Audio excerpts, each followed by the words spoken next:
Hey, what's up, guys? Today I'm gonna be talking about Senator Abiola Adeyemi Ajimobi of Oyo State.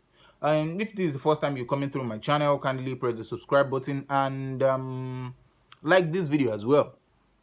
So, Senator Abiola Ajimobi is a former governor of Oyo State, and he's the first governor in Oyo State to have ever won a second term tenure. So that's one of the most notable thing about him that he has achieved. He has got some other achievements as well, but that's one of the things that yeah, his name has become a trademark for, and because there's never been anyone who has ever won such kind of election before. I mean, winning a second term election in Oyo State as well. So I don't want to bore you with too much stories about his life, but let me just go into a little bit about his life. He was formerly the managing director and executive officer of the National Oil and Chemical Marketing Company, a subsidiary of Shell Petroleum Nigeria. After then, he worked in the oil sector for 26 years, and in 2002 he left. He contested in 2003 as a senator of the Federal Republic of Nigeria, representing Oyo South senatorial districts on the platform of AD, Alliance for Democracy.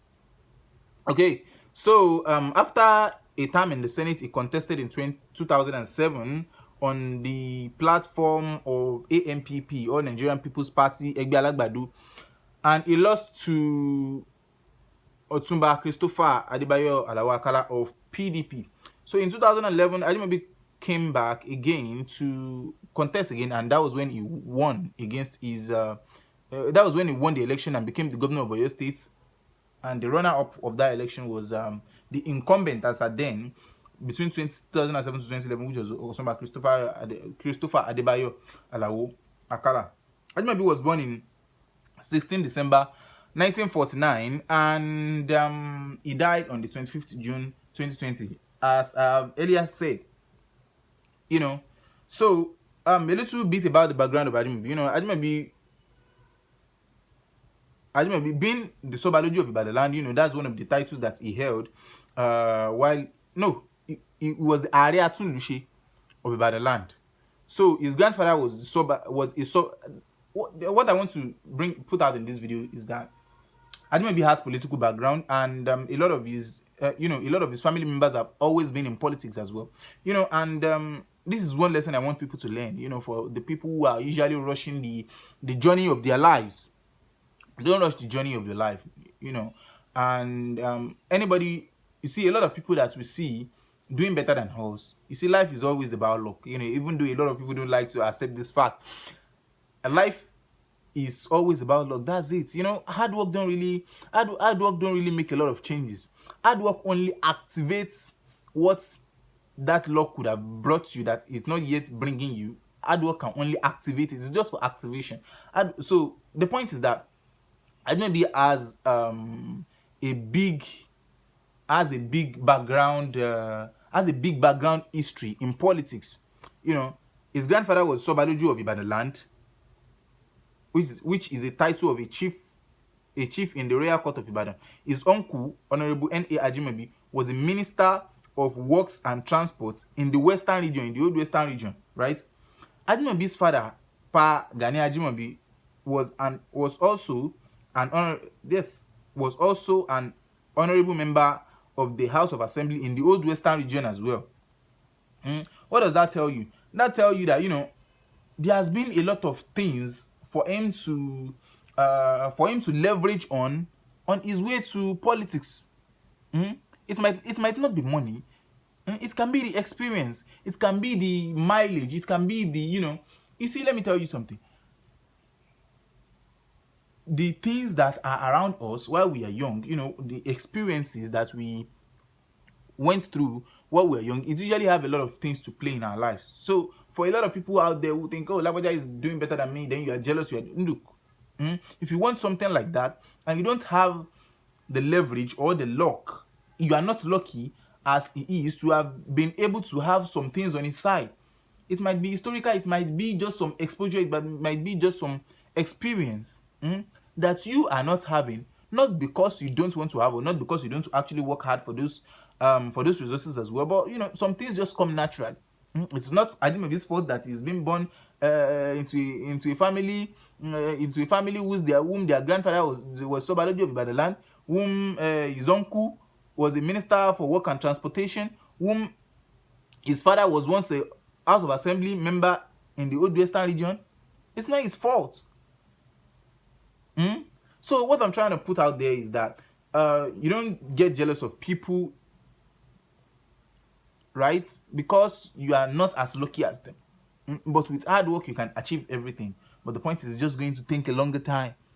So be patient. Don't worry yourself. You can still achieve that thing. But in short, that's just what I want to put out there. Ajimobi started his education at St. Patrick Primary School, Okepadi in Ibadan. He completed his primary education at Ibadan City Council Primary School. Right, that was where he completed the primary education. Ajimobi attended Lagelu Grammar School in Ibadan at Agugu. Yes, that was the school he attended for his secondary education. I actually attended Lagelu Grammar School as well. That feels nice. The school has produced the governor of Oyo State, that's produced the deputy governor of Oyo State as well. How does that feel, man? Semper optimum, baby. So, as a high school student, Ajimobi participated in a lot of sports, tennis, football, and several other activities as well. Ajimobi's university education. Ajimobi studied in the university in the United States of America. That was where he studied business administration and finance at the State University of New York in Buffalo. Yeah, Buffalo, New York. Just like Ajimobi used to say, if I want to call Buffalo now, I will call it Buffalo, New York. But if Ajimobi wants to call it, Ajimobi said Buffalo. Ajimobi, his gentle soul rest in peace. Oh, sorry. May his soul rest in peace. Gentle soul? Well, I don't want to go into that. So, he had a master's in operation research and marketing with a concentration in finance at the Governor State University Park in Illinois. Ajimobi has always wanted to be a governor. Ajimobi actually said it in one interview that he actually that his love and ambition for becoming a governor was one of the reasons why he chose Governor State University as his choice of school to study for his masters. So as well. So going into his family life, he's married to Florence Ajimobi and he has 5 kids. I don't want to go into the names of the words. I don't even know. I don't even know the names of all of them. But the popular one that everyone knew it was Abisola Koladaisi, right? Abisola Koladaisi, Idris Ajimobi, and there's also one. There is one that is nicked AJ. I think that's Abiola Adeyemi. Is it Abiola Adeyemi? I don't know. But in short, so let's talk about Ajimobi's what's the name? Ajimobi's political journey in Oyo State. So for Ajimobi's political journey in Oyo State, a lot of people one thing a lot of people don't know about his political journey in Oyo State. Let's go back to the senatorial times. Let's go back to the senatorial times when Ajimobi contested to be a senator in 2003 and he won. Despite not being in PDP, Baba Adedubu was the political lord and the political decision maker in 2003 then, and Ajimobi won despite not being in his party. So there is contention and there are doubts that some people, a lot of people used to praise Ajimobi that Ajimobi won against the wish of the likes of Baba Adedubu.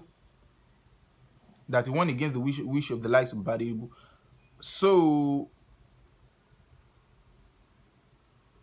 in short, winning against the wish of the ultimate political godfather and the kingmaker in Oyo State, then Ajimobi had that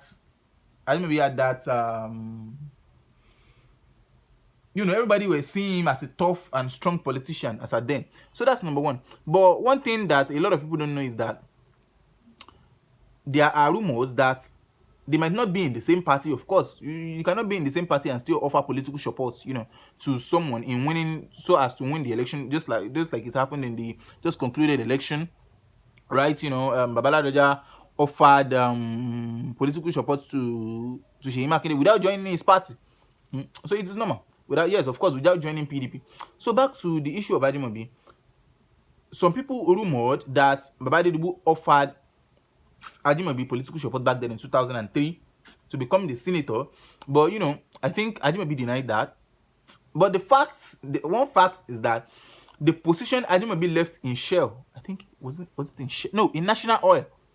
In National Oil, after Ajimobi left the oil sector, that position was occupied by Kamaru Adedibu, which was who is Baba Adedibu's son.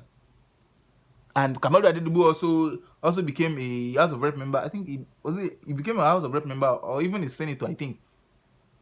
So back then, but the point was, the position Ajimobi left in the oil sector in National Oil, Kamaru Adedibu was the one who took over that position.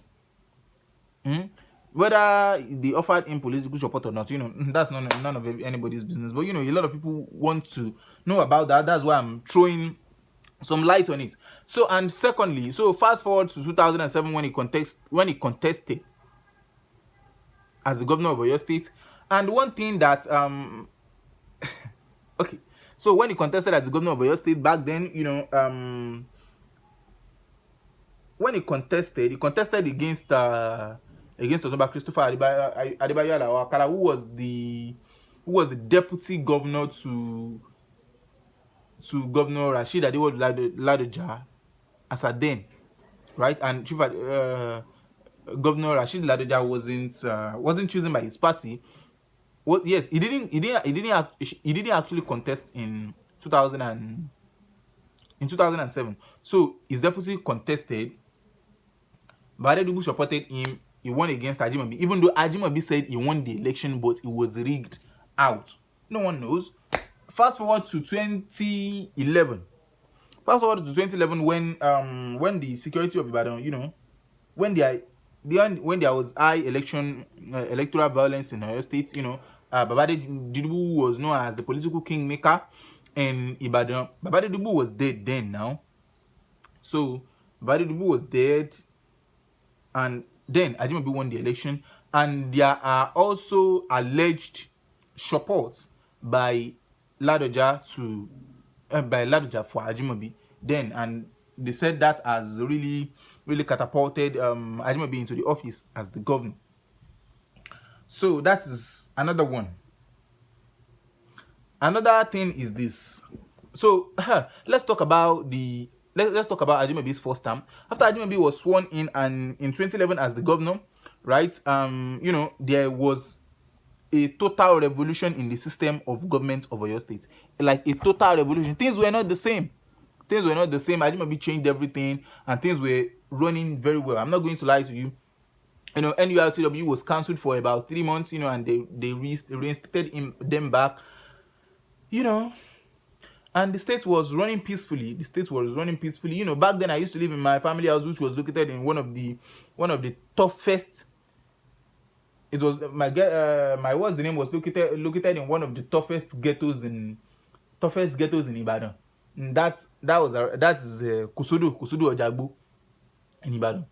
And I'm not going to lie to you guys, there are a lot of all these bad boys there, all these thugs that they will know you that you are an inhabitant of that ghetto, but you can just be walking, they will just say, hey, I want to be